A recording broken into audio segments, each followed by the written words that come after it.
Welcome to the Slop Farm. Enjoy the video. In this video, I will show you how to replace a radiator in a Chrysler 300. Before starting, always ensure your safety by wearing appropriate gear like gloves and eye protection. The very first step is to disconnect the negative terminal of your vehicle's battery. Next, you'll need to completely drain the old coolant from the system.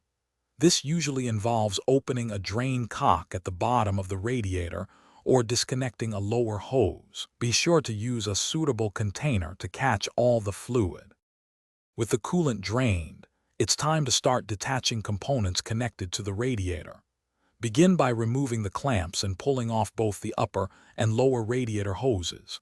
Next, locate and unplug any electrical connectors leading to the cooling fan. There are typically a few bolts or clips holding the fan assembly in place. Remove these and carefully lift the entire fan unit out of the engine bay. This provides clear access to the radiator itself. Now that the fan is out, you might have a few more connections to address.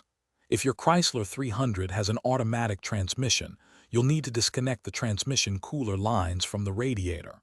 Be prepared for a small amount of fluid to escape.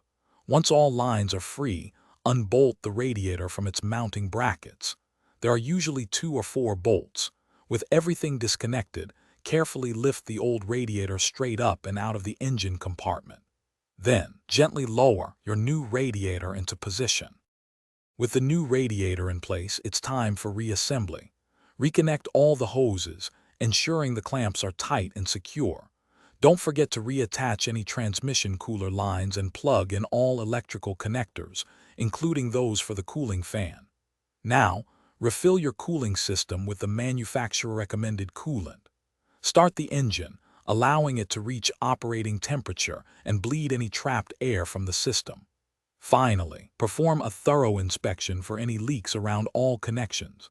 This ensures a successful repair. Thanks for watching. Consider subscribing if we helped you today.